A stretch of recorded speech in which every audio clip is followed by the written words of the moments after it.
Welcome back to Kingdom Cast. It's your host, Good Luck Chuck. We're back at it again with another episode, a little Tuesday night evening special. Don't forget to like, subscribe, comment, and share all your social media platforms. Before we get into the latest training camp, introduce the panel here. Top right hand corner is my guy Country. Bottom right hand of the screen is our homegirl Kylie. And we got a special guest here. He's from the Chiefs Wire. He's holding things down there. And he recently got hired at Kansas City Sports Network to do their newsletter. So we'd like to welcome Charles Goldman to this episode of Kingdom Cast. How you doing, man?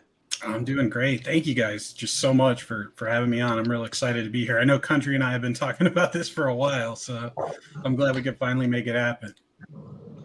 We love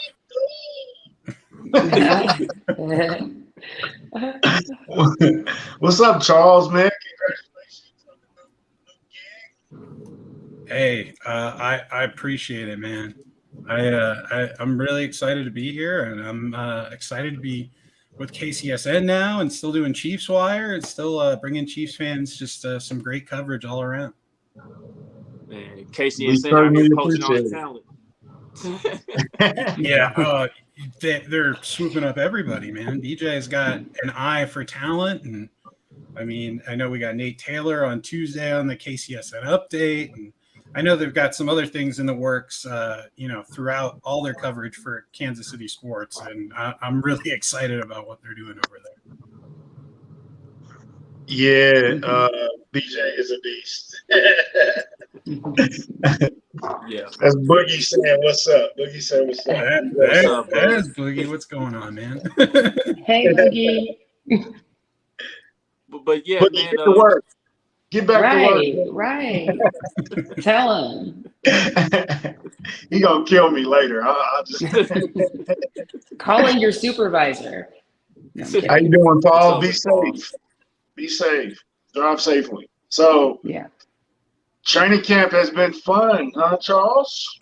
Yeah, I mean, it's the best time of year, right? We just get it's like July, leading up into July, it's kind of really slow.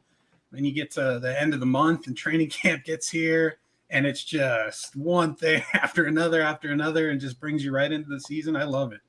It's the best time of year, and I mean, it lets you know football's back. Yes, sir. Yeah. Yeah, we have a certain member of the team who's been begging for football for weeks now. Yeah, you at the bottom. You.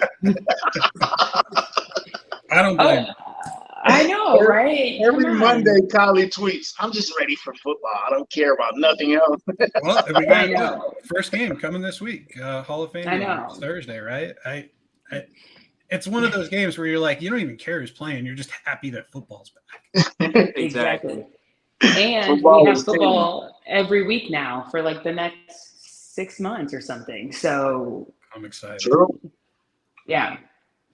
And I get to work on Mondays and don't want to do work. I'd rather talk about football. So of course I'm daydreaming about the season starting. Yep, for sure. So let's get to it, man. First things first. Let's talk about the main event we have going on here. Country screen is frozen as heck. Okay. Are we cool now? Right, yeah, you back. You're back. Okay. Country Wi-Fi. Yep. So we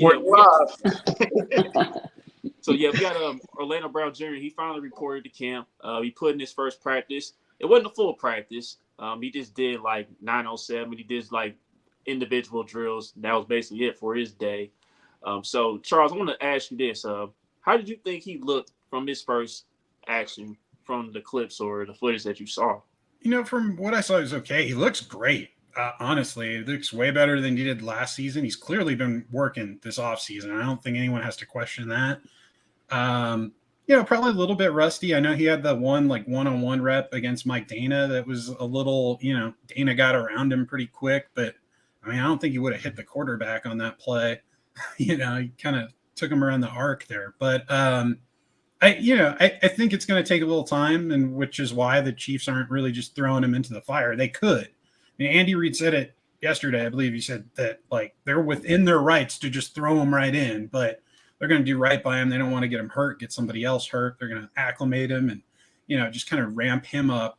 Yeah, because it's tough. I mean, all the other guys, a lot of them went through all of OTAs, all of, rookie minicamp, mandatory minicamp. They've been through a lot of practice so far. So it takes a little bit to kind of get your legs under you and look like you're ready to go, so to speak. So how much do you think of what he said is true, or Pat seen like 4 practices of Roger Johnson and called Orlando Brown and said, "Man, if you don't get up here tomorrow, I'm gonna get stuff." I think it was probably a little bit of both, right? I don't think it was Roderick or that he was bad or anything like that. I just think that Pat wanted to get him out here. I think Orlando was always going to report. I think the week 1 stuff was kind of just being put out there for the sake of it. Like, oh, I can hold out. I'm not going to, but I can. And then I'm not as concerned with his comments about what he said about with the contract situation and why he essentially turned down the Chiefs' contract offer. I think it makes sense. I know I had a tweet out there. When these pressers are happening, you're trying to tweet as quick as you can and get as much as you can in there. There's a ... in my tweet, and there's a lot of context in that ... specifically, him talking about the contract guarantees. And, the fact that the offer that the Chiefs made him didn't necessarily guarantee him more than the first 2 years. So I think when, he says that wasn't about the money, that he's truly believing that statement. That wasn't about the money. It was more about, what was behind the contract, the percentage of guaranteed money that would ensure that he is on the Chiefs for X amount of years. I think that is more important to him than, having the highest paid, left tackle contract and whatnot. I think he wants the Chiefs to believe that, hey, I can be the left tackle. You're starting left tackle for, 3, 4, 5 years. So I think that's kind of going to be the starting point when they pick up contract negotiations after this season. In my opinion, I think it's easier now because I think we've laid the foundation of where we want to start, and I think it's easier to pick it up. Just okay, well, guarantee me that 3rd year, and give me a couple million here, and then. I think it's just easier to negotiate. Like, I don't think they went into the negotiation because he didn't have an agent, and it was a lot of time-consuming stuff. So I don't think they went into the first negotiation on fair level, on a fair ground. So the Chiefs are like, yo, all right, you didn't want to come to the table. Here's what we want to do. You either take it or you don't. No hard feelings, but wasted a lot of time. So after this year, if he stays healthy, plays to the level he needs to, stays consistent, then we can start from that and then work our way up. I think we're closer to where we need to be. Instead of being on this side, I think we're closer to this side, and you can close the gaps pretty easily. Yeah, I agree 100% there. I think, I think Kansas City felt comfortable being like, if he has to play on the tag this year, he has to play on the tag. I think that it was very much so a feeling out process, honestly, for both sides. And I think they're going to go into this next part of negotiations with a little bit more information, which I think will make it a little easier to get a deal done. Yeah, agreed. So do you think it's lip service when he said he wants to be in Kansas City for life? Man, I don't, because who wouldn't want to play with Andy Reid and Travis Kelce and Patrick Mahomes for as long as you can? Right. I think, and I think he truly believes that he can be, the best possible left tackle for this team.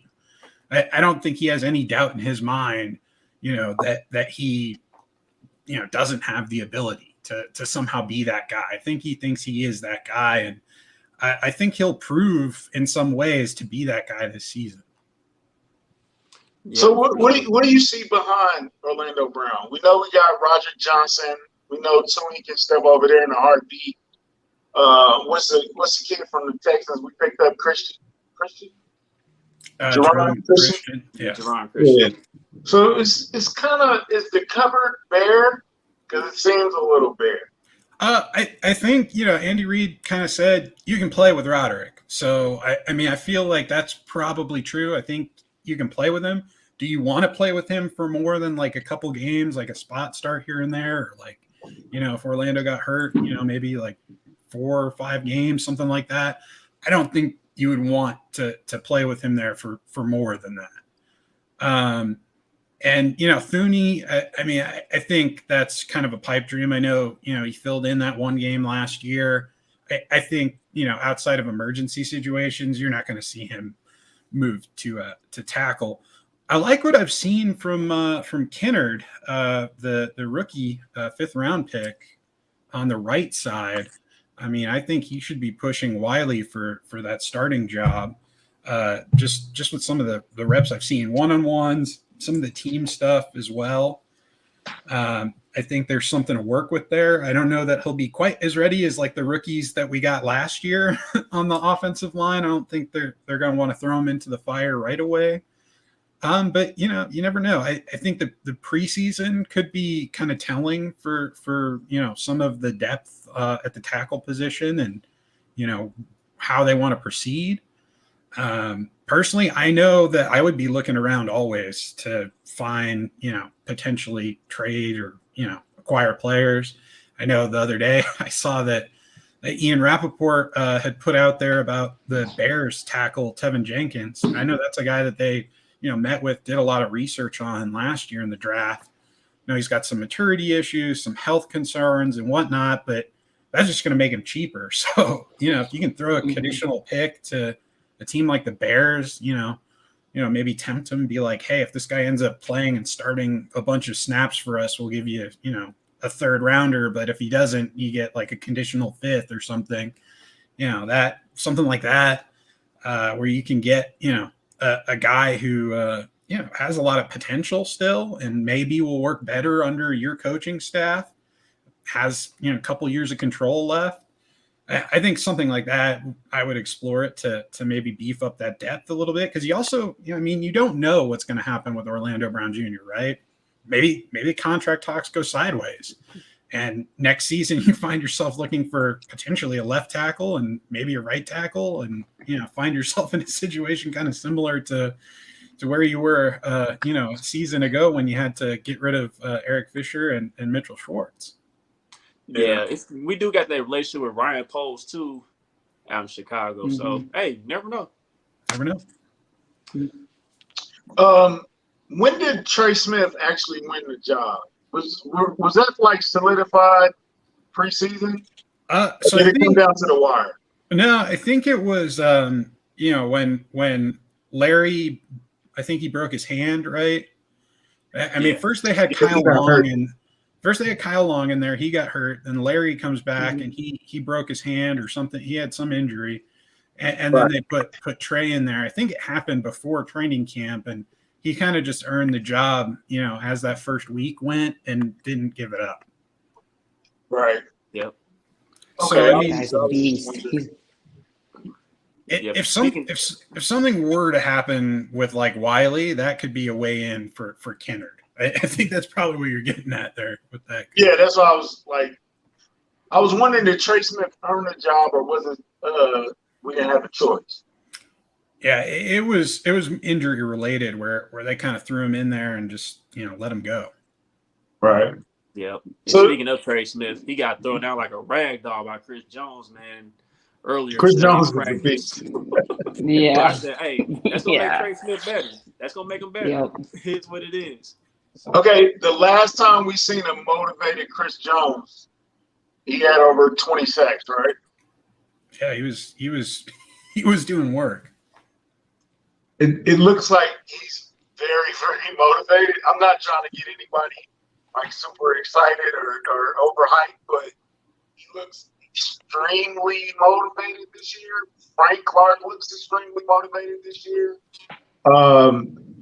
Karlaftis or the Greek JK13, whatever we're going to call him. I don't know what we're going to call him yet. We're working on it. But he looks angry. He looks like he's taking lessons every day after practice. And that section of team is getting like Wharton did something today that was like that spin move was ridiculous today. Like for real. So did we underhype the D line, Charles? I think you're onto something there, country. I really do. You guys remember, what was it, like 2019 going into camp? Everyone was really worried about the cornerback group. It was like we got Charvarius Ward. They hadn't signed Breeland yet. I think they were like on the verge, but everyone was really concerned. And then, like, all of a sudden, they get Breeland in there. Ward starts to flash in camp. You got some of these guys who are kind of stepping up. Rashad Fenton starts to look kind of good. And you're like, wait a second. Like, this group might be a little better than I think we thought. And they turned out being a lot better than we thought. I think that, like, the defensive line has that type of potential this year. Because you're seeing out at practice now, like you said, with Tershawn Wharton, Mike Dana, some of these guys who are coming into like year 2, year 3, they're looking better than expected, I think. I think they're looking like some things have clicked for them where they can contribute a little bit more than they had to this point. And then you got guys like, Chris Jones, who just looks like, he's taking it to a different level. He's been like unblockable. And even for a guy like Trey Smith, who's great in his own right. So I'm really thinking that this group is going to impress people. You got Frank Clark slimmed down, looking healthy and better than ever, really. He's looking quick. And fast. Really fast. fast. Really, really fast. You've got George Karlaftis, who looks good as a rookie. Like, he's learning, he's taking it all in. He seems to be having some really good reps in practice and kind of working in there with the starters. Then Carlos Dunlap's about to get here, and that could be a huge boost as well. I just have this feeling that this group's going to be a little bit better than everyone expected, and we're going to be surprised with the results. So we had this. Sorry. Go ahead. No, we had this conversation the other day. So do you feel like the D-line is good? Do you feel like there needs to be another piece added? I know Country posted a poll on this. So what do you think? I kind of the same way a little bit with the tackle position. If I was the GM, I would always be looking to add. Like, if I can get someone that I think can contribute and make this team better, I would go and get them. Even if it's like to reinforce the defensive end position at that 5th spot. Right now, I don't know that, like, I know you're going to get Frank Clark, you're going to get Mike Dana, you're going to get Karlaftis, and you're going to get Dunlap. Those guys are locks right now. That 5th spot, though, it's kind of up for grabs. Everyone's kind of assuming that Kando is going to get it, but we don't really know. He hasn't really exactly been, what maybe fans expected. He was really athletic coming out of school, and he got injured last year. Maybe someone on the roster isn't that 5th guy. Maybe it's during roster cutdowns and Tim Ward, who they lost last year, gets, let loose by the Jets, and they go and they grab him off of waivers or sign him or something like that. Or maybe it's someone. Maybe it's someone that it's going to be Alex Okafor. Don't start. Maybe it's Alex Okafor. No, how about this? I'll give you a name that no one's really considering. Austin Edwards is a guy who's been on the practice squad he's on it all last year and was on it a little bit the year prior. He looks pretty good out there. I've seen a couple of his one-on-one reps. Some of the stuff after practice with working with Frank Clark going through there. He looks pretty big. He looks good. I know he was like a highly productive player coming out of college for a D2 school. So those guys, it usually takes a couple of years to put it together. But, maybe he's a guy who flashes during the preseason, gets a couple sacks, ends up working, his way up the teams. And maybe he's a guy that they're like, hey, let's roster him. I think it's possible. I think there's a lot of possibilities at this point for that group. As far as the interior defensive line goes, I don't really see them making a move there. I think they've got their guys. I think they have enough competition there with that last spot potentially between Saunders and Stallworth, that they're probably going to feel good there.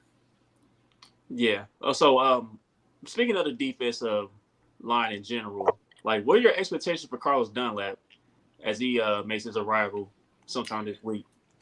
Yeah, I mean, I he's been through this before. I think he'll be able to, kind of pick things up pretty quickly. I mean, he picked things up on the fly when he's traded to Seattle. So I think, he's a pro. He'll pick things up pretty quickly, and I think he'll be able to contribute. And I expect he'll play more than he did with Seattle last season. I think he only played like 37% of the defensive snaps or something like that. I see him more like around maybe 50 for KC, because I think they're really going to do a good job rotating guys this year, and getting guys involved. I mean, I know that Spagnuolo loves that NASCAR packages where he gets all the defensive ends and Chris Jones in there and just lets him go. So I think there will be a lot of snaps where we see something like that with Frank Clark, Karlaftis, Chris Jones, and Dunlap in there, or Mike Dana in there, and just letting them go, pin the ears back, go after the quarterback. So we were discussing last year after preseason, the D-line looked like a strength on this team. Mm-hmm. And then we got into the season, and it was like a definite weakness on the team. So on paper, I think we look good on paper. Again, also, do you think it's going to play out on the field, though? Specifically with the defensive line? Yeah. Or just any other position? Yeah, so with the defensive line, I have a feeling that it's gonna play out on the field. I think that, once we see them in action in the preseason, we'll get a pretty good idea of the potential for this group.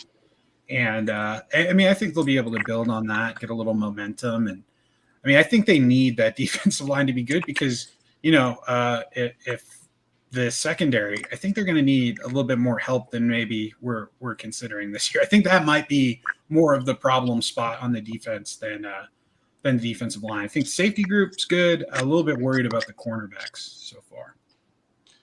So what about that middle? I think because the linebackers, we haven't heard a lot of about them, but Leo flashed today. Willie Gay has been doing this thing, and Bolton was on Travis Kelce, and that happens to a lot of linebackers. So don't panic about that. But that linebacker group looks pretty good. I think if that was any other tight end other than Travis Kelce, probably would have, maybe Kelce and like Kittle, maybe Mark Andrews. I don't know. Like if it was anyone other than those three guys, I think he probably would have been able to get in there and swat the ball out.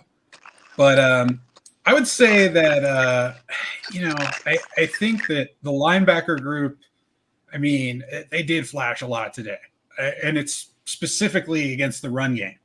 Seeing them, just absolutely just crash downhill, and go after these guys in the run game. And I think they were specifically working on something with that today.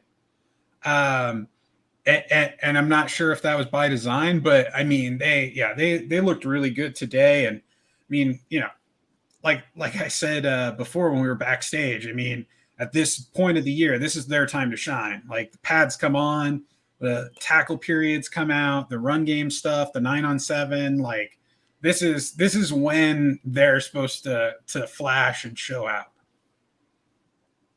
Yeah. So go ahead. Go ahead. Oh, so I'm just curious, how do you feel? Do you feel like there's some pressure on Spags going into this season with the defense? Maybe outside. I don't think he feels any pressure. I think he's like a really confident guy, and he knows defense, he knows ball, and he knows his players. I think he's probably pretty cool and collected going into it and not worrying too much about it. But undoubtedly there's got to be a little bit of pressure, knowing that, last season that his guys could have done better. Even Frank Clark kind of came out and said it this year. He's like, I didn't perform up to my expectations last year. And I mean, I feel like some of that has to fall on the coaching staff, right? Your job is to get the most out of your players. So when you have a player who's coming out and saying that, that's not necessarily a good sign for you. But at the same time, I think, yeah, he's just he's one of those guys who kind of exudes a very quiet confidence because he's been doing this for a long time, and when you've been working and doing things for a long time, you get one, and you get a little set in your ways, but two, you kind of learn how to go about things in a professional way, and you can't, as a coach, you can't worry about that stuff. Because if you do, you're going to be focusing too much on that rather than what the task at hand is. So I expect while there's probably, a little bit of pressure, a little bit of outside pressure. I know some people were calling for him last year. I think he's in a good spot. I think he's in a good spot right now and good position to go into the season and do some good things on the defensive side of the ball.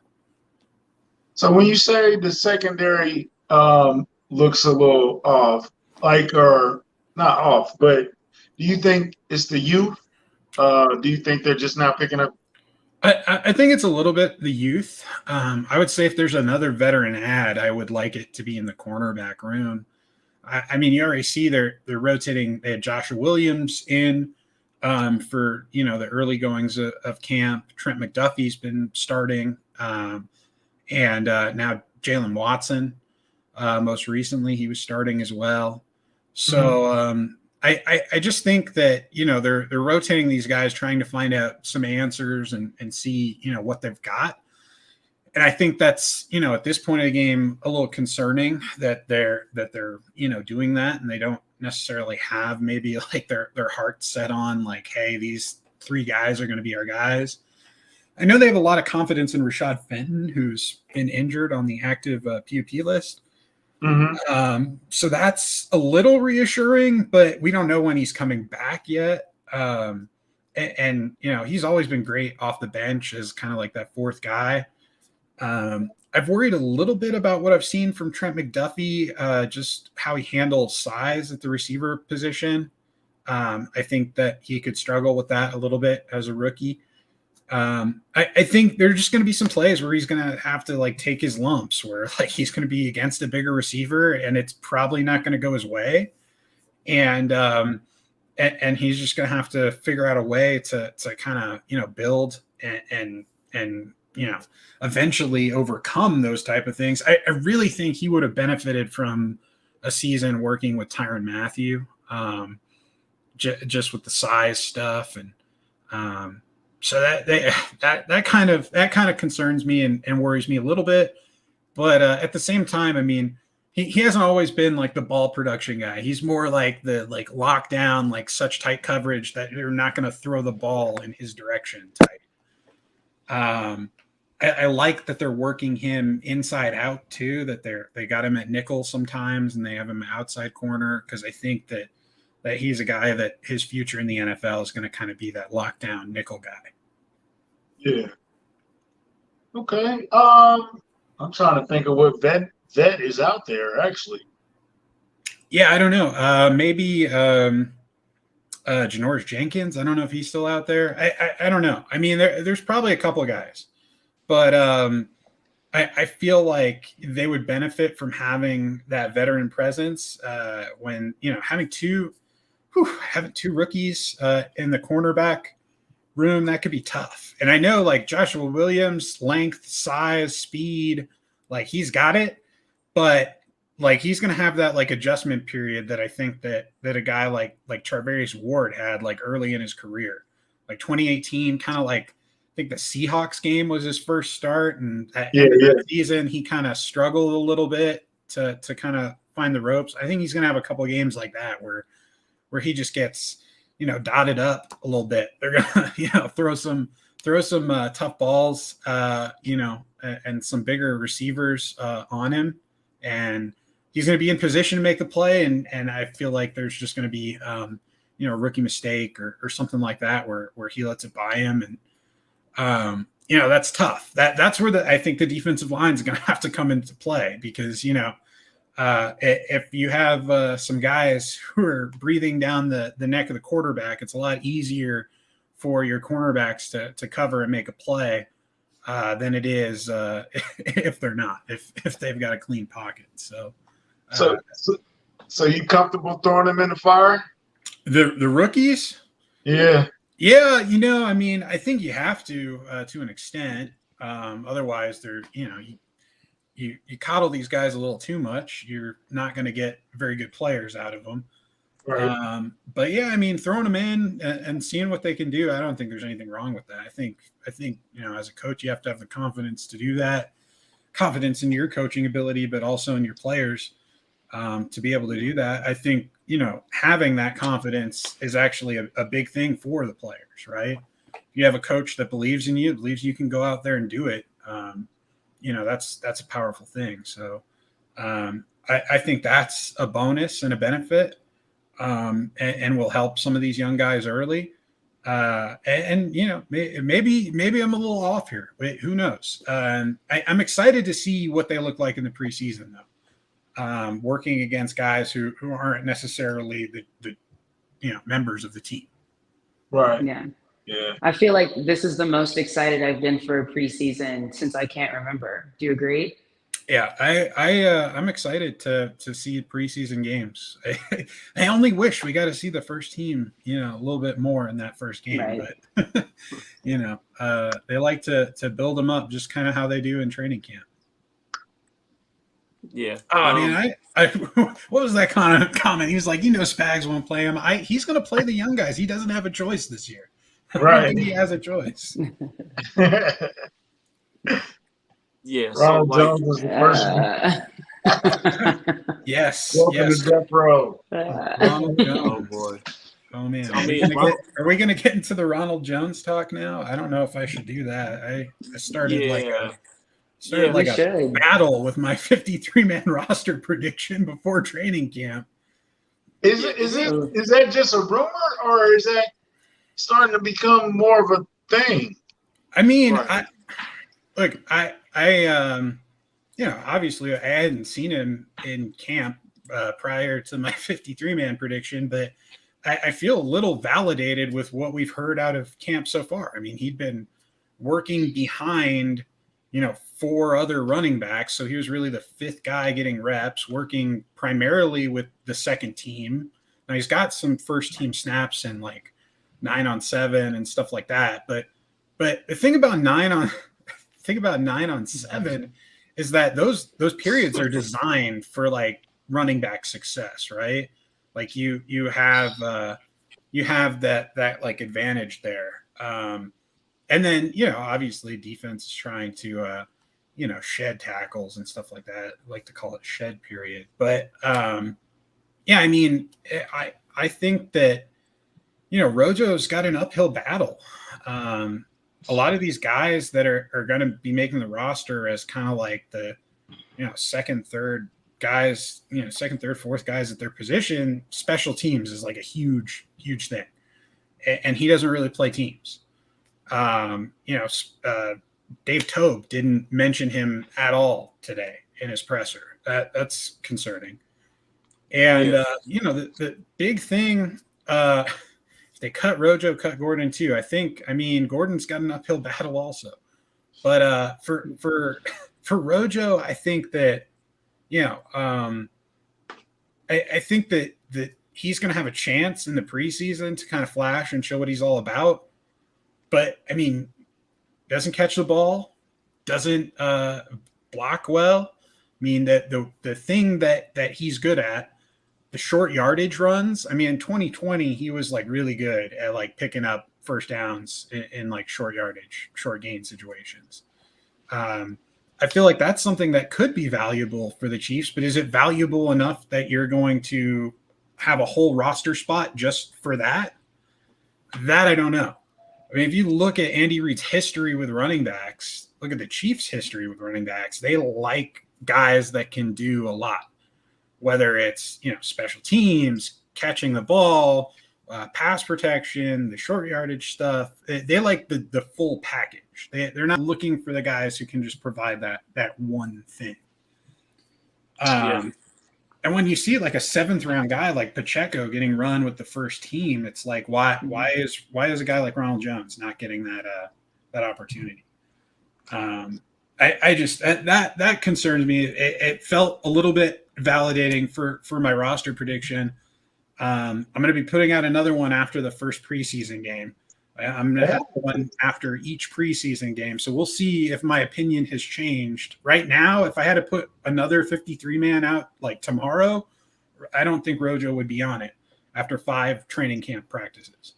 So 6. Today was 6. Today was 6. I think there's a guy in Cleveland that might be looking for a job soon.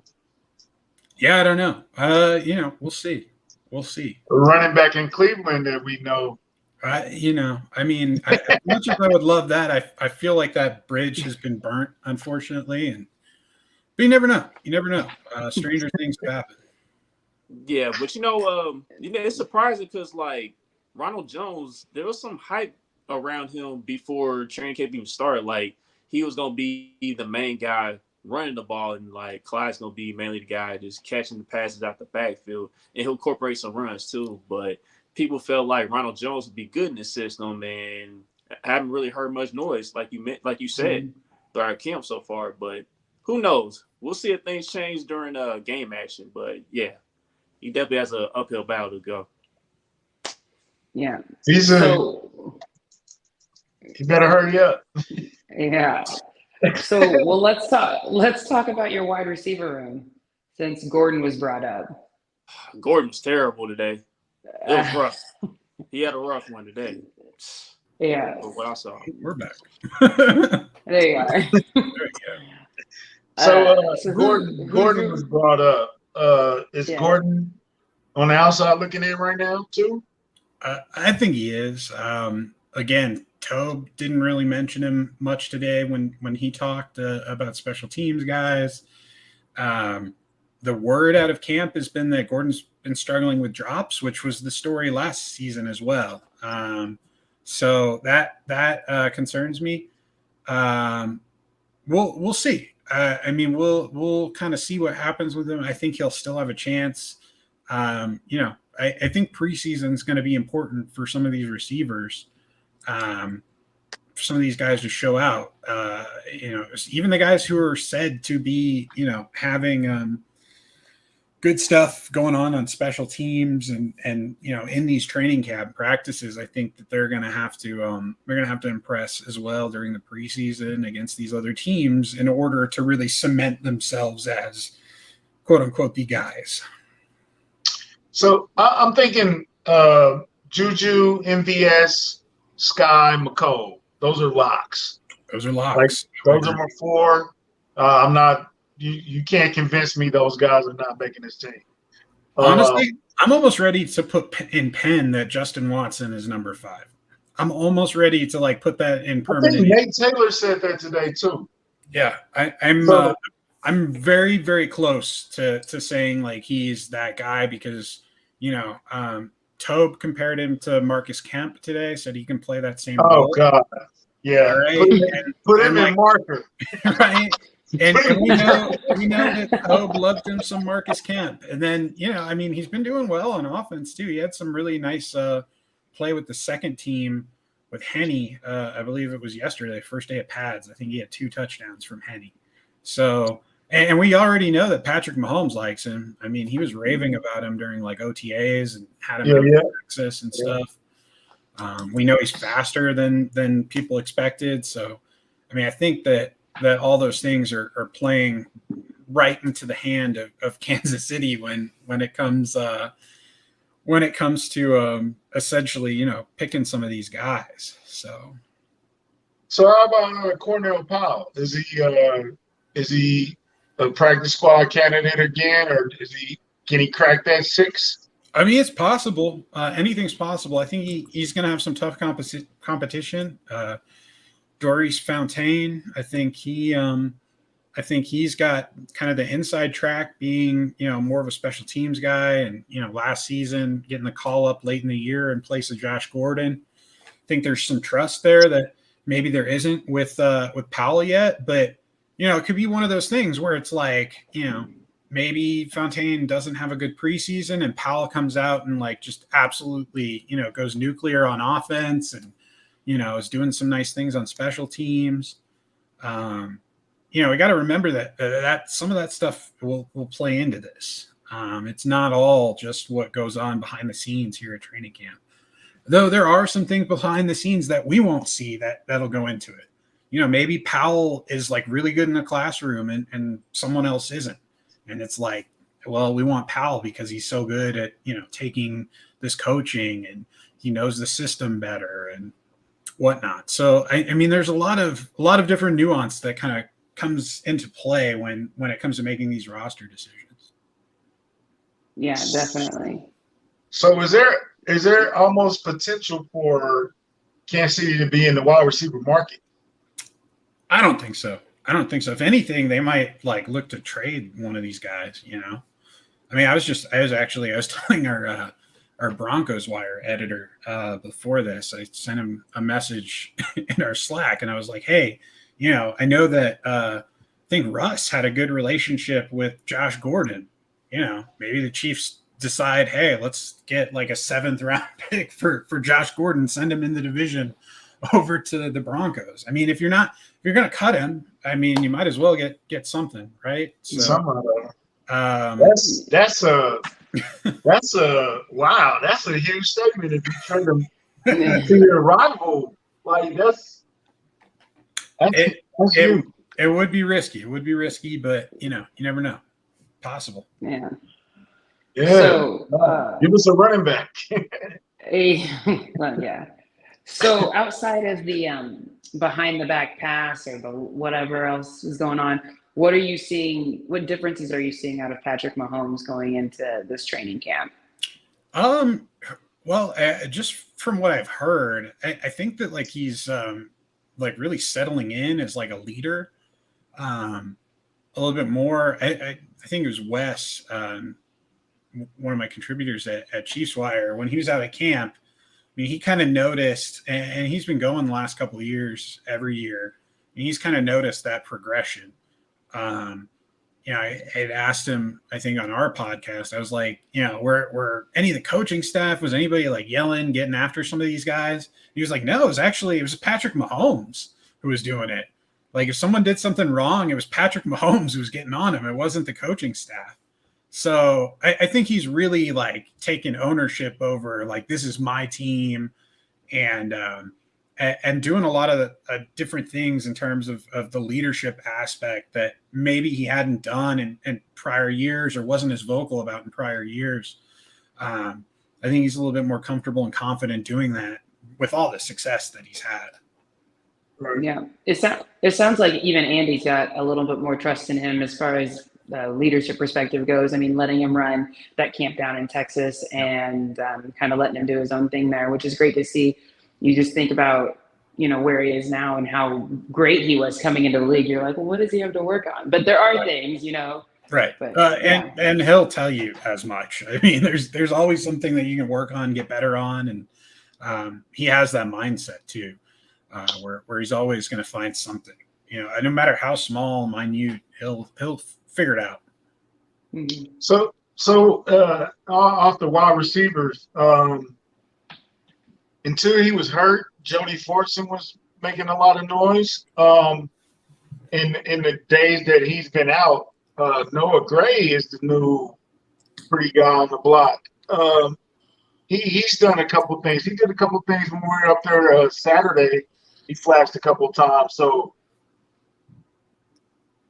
what do you think about him? I know we had like 15 tight ends at one time. Right. I know we cut Mark. I don't know how to pronounce his last name. It's a Vital.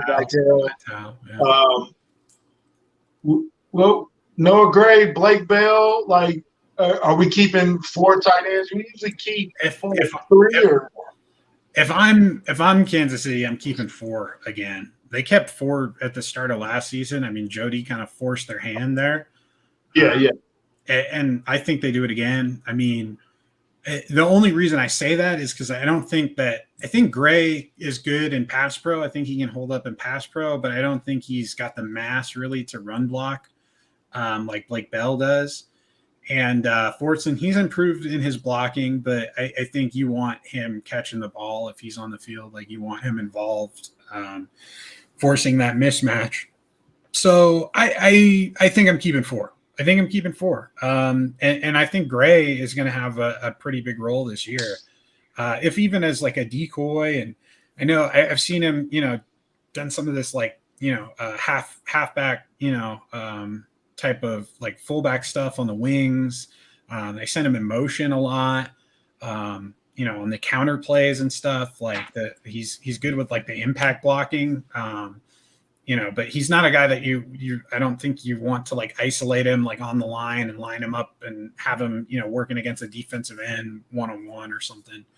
I think that role, you're going to want to leave that to Blake Bell. And, but, maybe we'll see something different in the preseason. It's kind of hard to get like a feel for that 100% during, training camp, because they're very, careful. You don't want to like, bully one of your teammates into the ground or something when it's not like a live tackle period. So, is he a Travis Light? Who Noah Gray? Yeah. I definitely see some of the similarities. I think he's like more of like a slasher than Kelsey is. Like, I think he's maybe a little bit like quicker in a straight line than Kelsey might be, but I think Kelsey's probably a little bit more like elusive. I think nobody's exactly like Travis. Right. Travis is he better than Demetrius Harris? That's what. Man, I think Fortson. I think that Gray is going to have a role, but I think that like Fortson can be that like true number 2 type. And I wrote an article actually like last year, I think, about how what like the ceiling is for a true like tight end duo of Kelsey and Fortson. I had to go back and look, and I think it was actually like a Gronkowski and what's his face fella, the dude from Florida. Yeah, the dude from Florida. can't even remember his name. Kyle Pitts. Yeah, no. The killer from Florida, the gangster. Hernandez. Yeah, okay. Yeah, Hernandez. I think it was like Gronk and Hernandez had like the best like combined tight end season in NFL history in terms of like receiving yards and touchdowns. They were. Like, could we see like something like that as part of the Chiefs' offense if like Fortson really like emerges? It felt like he was just on the brink of like a big breakout. Yes, Kyle, the murderer. Yeah. That's the one. Yes. Was there a time? There was a brief period of time where I thought Aaron Hernandez was actually better than Gronkowski. He probably could have been. There's probably an alternate, like a MCU alternate universe over out there where Hernandez. Aaron. This guy went to class, and this guy was like straight A. He went to Princeton. Yeah, exactly. Exactly. Yeah. How old is Fortson? Fortson is 27. Yeah, 26, 27, something like that. Yeah, I thought it was 27. He still got some time. He can go to 32. I've heard that the quad thing is minor. They're just being cautious, being that I think it, obviously when you have an Achilles injury, you worry about, stuff like that, like tightness and things like that. You don't want to stress it because your legs are compensating for that injury. So I think they're just being overly cautious with him, but I think I wouldn't be surprised if he's out there tomorrow or the next day, maybe Thursday. Cool. Yep. Now, you mentioned the tight end room, with Kelsey and Fortson and Noah Gray, Blake Bell. I'm gonna take it a step further since y'all made the Gronk and Hernandez comparison. I could take it back even further. I'm gonna piggyback off of what Gary McKenzie did. What he did last week as far as like comparisons with this team to like the 94 Packers team or the 95 Packers team. Okay. I think they could be like Marching Murray and Keith Jackson. Because I remember Keith Jackson at the end of his career, like his final year, like in 96, he caught 10 touchdown passes on 40 receptions. Oh. And him and Chamorro was kind of going, back and forth on production. So I think we could see a potential out of that, if Fortson stays healthy. Yeah, I think I saw someone, I don't remember who it is, and I apologize if you're out there listening. I saw someone talking about Fortson's potential as a red zone target, which I think that could be big. I mean, he's just huge, long arms. Like, I think that's something that the Chiefs are going to need to use. I mean, I think one of the things that was underrated about Tyreek Hill during his career is just like how good he was in the red zone. And, I mean, he could take those little short passes or, little fades, whatever. He would take it and score. So I think that, and just having him on the field too in those situations just helps clear out, things for other guys and whatnot. So I think they're going to miss that a little bit, and they're going to have to get a little bit more creative in the red zone than they have in previous years. But I mean, maybe that goes to Fortson. Maybe that role goes a little bit to Juju. Maybe it's Marquez. Like there's a lot of different options now. I think that's definitely exciting. Charles, for future reference, we don't say his name. We only call him the Dolphin. We don't say his name. Got you. Oh, boy. He who shall that not guy be over there. That guy over there. The fellow who has the podcast. The Dolphin who shall not be named. Right. Gotcha. Yeah. And the bear who shall not be named. We just add people to the list now. The chip guy who shall not be named. I'm just kidding. I'm just kidding. I have a soft spot for Pringle. Brad, what's your question, Chip? Real quick though, sell me on Marquez Scantling. I've seen some good things out of camp, and then there was other things like, man, I don't know about this guy because some people was telling me in the mentions that you gotta give him a chance. We just paid him and whatnot, but I'm looking at Sky Moore, and Sky Moore to me is blowing him out the water in camp so far. I just feel like he's gonna be a wide receiver 4 on the team. So I mean, what's the ceiling on Marquez and what he can do in his offense? I think you kind of look at what Patrick has learned to do with some of these bigger receivers that he has now, and that makes you excited about Marquez. And that's to put the ball where only those guys can get it because they're so long. I mean, I'm talking about Juju and Marquez here. And he had a couple of those throws. I think I wrote about it from Monday's practice where it was just like he put the ball only in a spot where he had the length to pluck it out. It was either he was going to get it or it was going to be an incomplete pass. Like the cornerback would have no shot at it. Right. And I think that's where a guy like Valdez Scantling is going to come into play. And he's really he's smooth. Like he's a really nice athlete. I also think he's going to be one of the guys, like we know that Mecole is that guy. He's fast. He can replace some of what the Chiefs lost with Tyreek Hill when it comes to stretching the field. Like he has the speed to do that. But man, I think MVS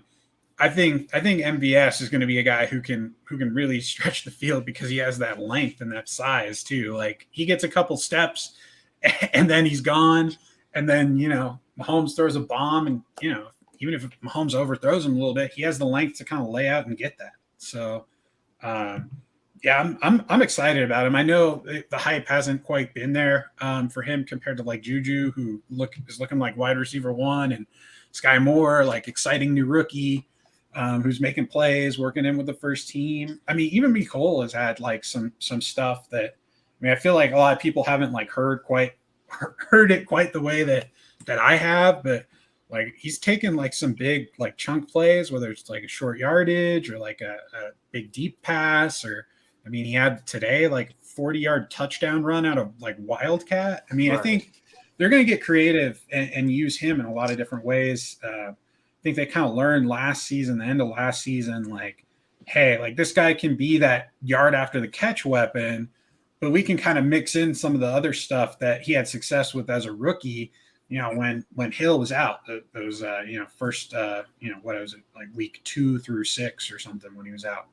So who did he do that move on today? Was that Watson or Williams?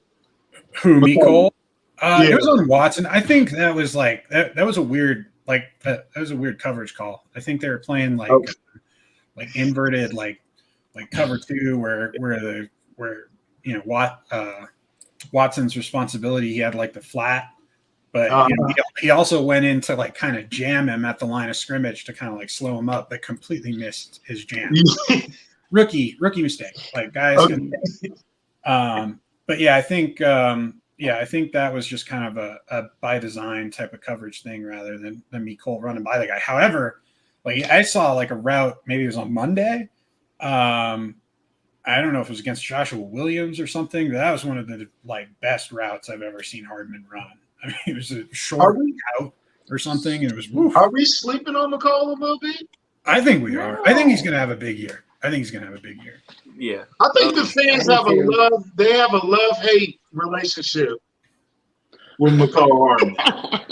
Yeah, I mean, expectations. I'm serious. Expectations. I think some people you love McCall, but then sometimes I love McCall all the time. I've been on the day one, but I think some fans, they were mad about he didn't show up to Texas. And then he showed up to Texas. It's like, oh, we got the picture that we wanted. Now we kind of love him. But then Sky Moore comes in, and Sky's getting a lot of more attention. But I think McCall is really flying under the radar a little bit. I mean, I think what we can kind of take away from all of it, I mean, we're talking about all of these guys right now. How often in the last 3 years have we talked about like the whole receiver room? We've talked about like Hardman and Hill and like Kelsey. Those have been the guys. We haven't ever thought like Demarcus Robinson was gonna show out and be the guy. We haven't ever thought that Pringle was gonna, like, we thought maybe he'd step up a little bit with a bigger role, and he kind of did, but we never thought that he was going to have the ability to be like this explosive playmaker, right? All right, time out. Kyle, no. Kyle, stop lying, Kyle. I wasn't talking down McCole like that. That was Bug. Bug is the one that's most negative about McCole. Let's get that straight right now. Okay? Hey, Kyle, you got me rolling over here. Hey, Charles. It's okay to be skeptical. We're all Chiefs fans here. We've been scorned many times before. We've seen many training camps where wide receivers and quarterbacks have been hyped up as the next great thing, and now's our time, guys. We got to enjoy this. I was thinking to myself that it might be easier, instead of saying this guy's having a great camp, it might be easier to point out people who are having bad camps easier than, because so many people are having good camps. Look, they sent Pringle a card, man. They sent Pringle a card. They sent him a card. They didn't send Tyreek a card, but they sent Pringle a card. What? Yeah. Oh my God. The Dolphin. Charles, we're going to have to talk about the Dolphin. I'm sorry. Okay. All right. Let's go. What are we talking about with the Dolphin? I'm sorry. I said Charles. I meant good luck, Chuck. I'm sorry. We're going to have to talk about the Dolphin. I'm chilling. Sits back. Okay. I can handle it. I'm ready. I'm confused on what his purpose is and how long he can stretch it out about talking about the Chiefs, Charles. Like, how many more weeks me personally, I think it's going to be an all-season thing. As long as he's doing that podcast, he's going to talk about the Chiefs in some manner. I might have to let my dog in here. He's scratching at the door. He's like, "Hey, I want to talk." No, I think that the Dolphin. I think you can hear my dog now, but I think that the Dolphin. I think that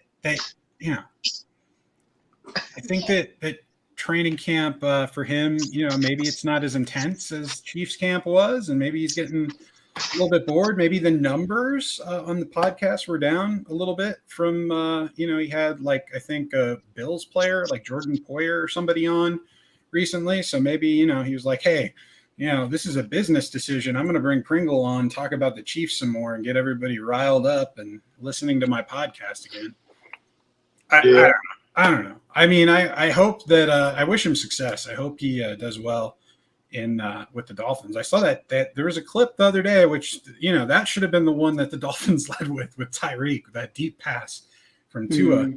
The 60-yarder. That was a good one. That was a good one. I wish him best. I hope he has success. I hope we see him inducted into the Hall of Fame and he retires as a Chief one day. Maybe that would be great to see. But I mean, yeah, at some point, I think he's gonna have to probably move on. I'm gonna grab my dog here. Hold on, guys. Okay. The Dolphin. Come on. Y'all remember we said that first. That's a Kingdom Cast exclusive. The Dolphin. If anybody, we don't call him Cheetah no more. He's the Dolphin.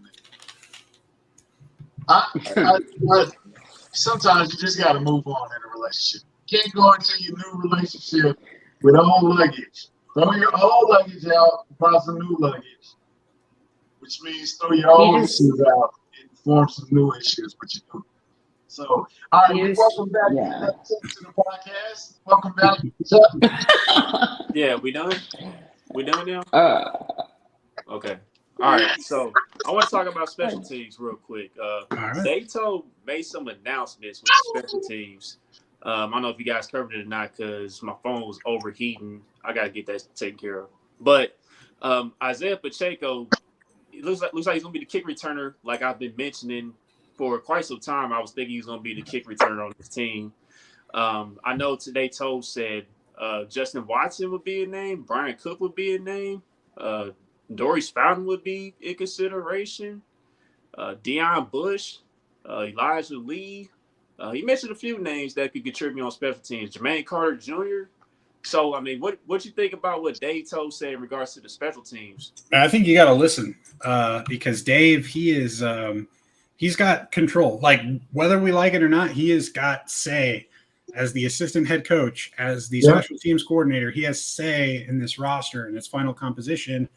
And Andy Reid is a believer in special teams. Like, he believes that every facet of the game helps you win games, especially special teams.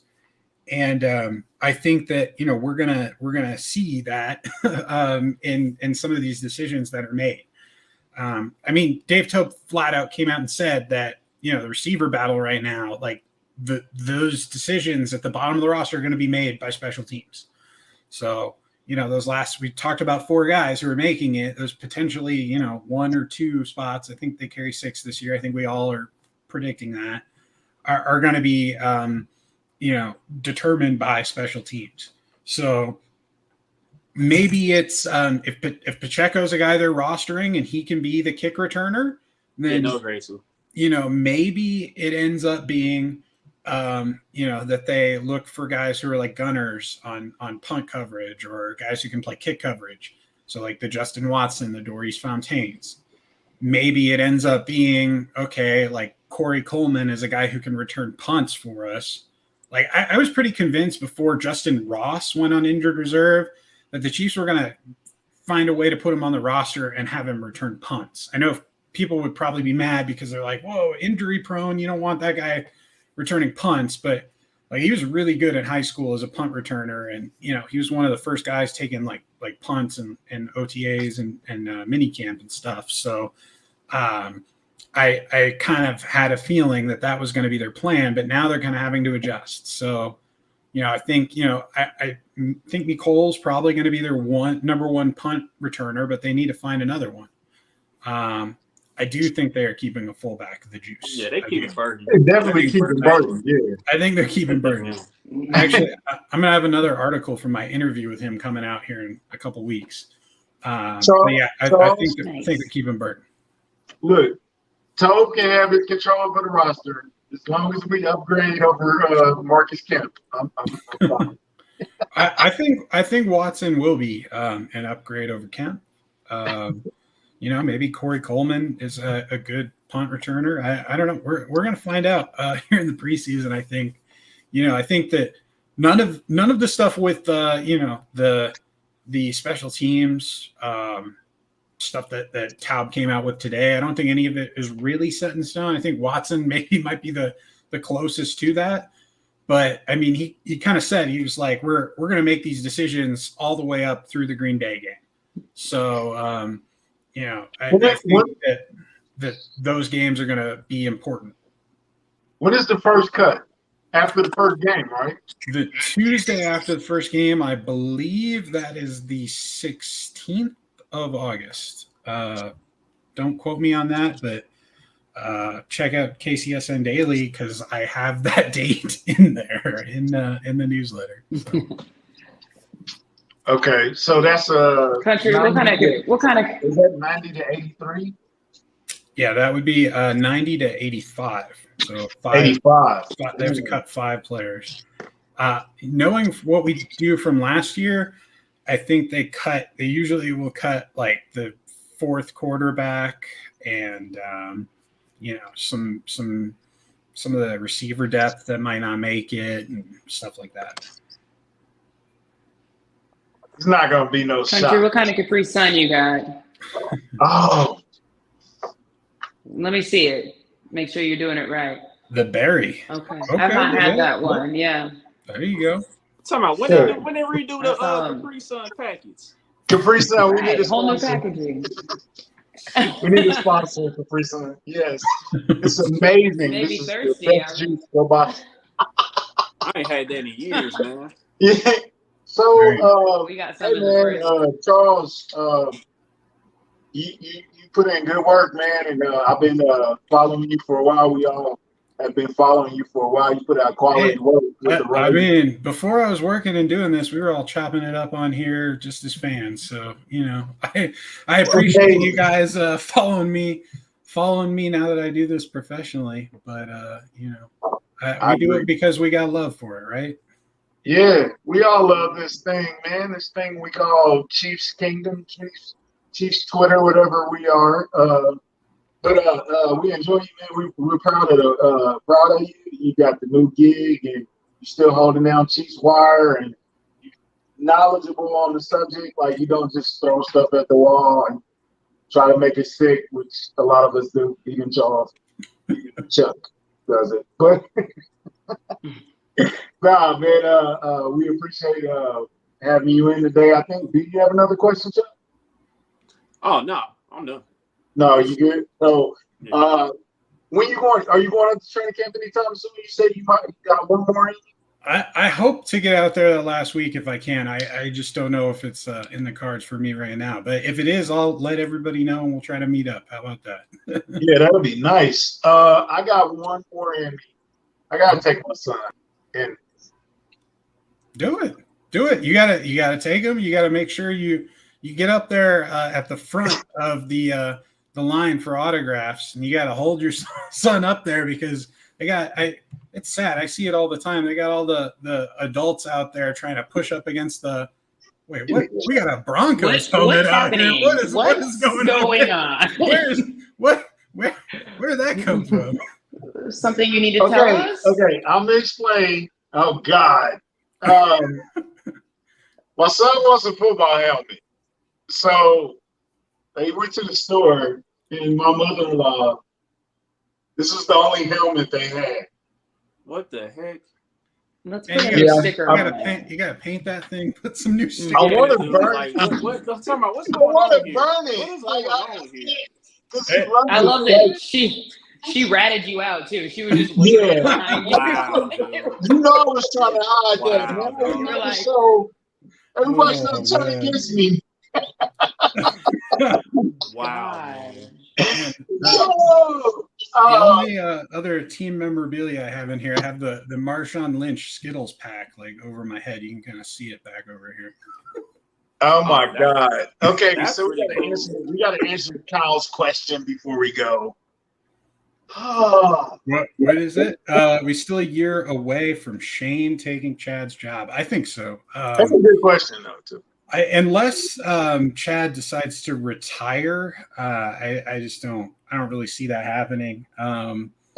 And I don't see the Chiefs cutting him because that's basically like burning $3.2 million. I think if they had that in the back of their mind that was going to happen, they probably wouldn't have given him as much guarantee in his contract. But I think you can get by with another year of Henny. I think he's proven himself. I think he deserves a little respect on his name. Yeah, anything is possible. Anything. Anything. Yeah, Chuck, get that helmet out your house, man. Oh, time out. I'm about to say, hold on, man. No. Nah, man. Nah. D-Man, you high, D-Man? D-Man Chief, are you high, bro? Wrong guy. Man. Wrong guy. No, Chuck only has Ravens helmets in his house. Ah! All right. Oh, no. All right, so It's out of love. Everyone's getting Charles outed out Goldman, here. man. Hey, Charles, check out Charles Goldman at Chiefs Wire, KCSN Daily. What's your Twitter account? At GoldMCT NFL. At GoldMCT NFL. Yeah, go follow my boy, man. He's doing good work. He's a knowledgeable Chiefs fan. He knows what he's talking about. We enjoy y'all, man. We got some crazy fans, bro. It was good hopping on here with you guys. I appreciate you having me on. It was fun. We're gonna have to do this again. Oh, we definitely gonna check in with you. We might have to check in on that 53 episode because okay. I'm sweating. I'm sweating doing the 53. I'm gonna be completely honest with you. I am sweating doing that 53. Well, but I mean, it's gonna be fun. The great thing about the 53s, I mean, you don't necessarily have to be right. Just go with your gut. All right, yeah. I'm gonna take that to advice. Have fun with it, man. Yeah. I just want to be right though at the same time, Charles. Well, there are a lot of opinions out there on what that 53 will look like, but my thing is you gotta stay convicted and go with what you feel, go with your gut.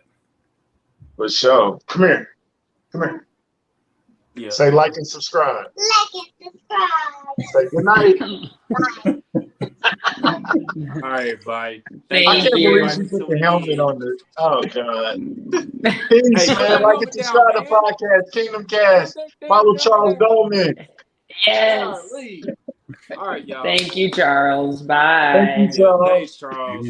Appreciate everybody tuning in tonight. Kingdom Kast, we out of here. Peace.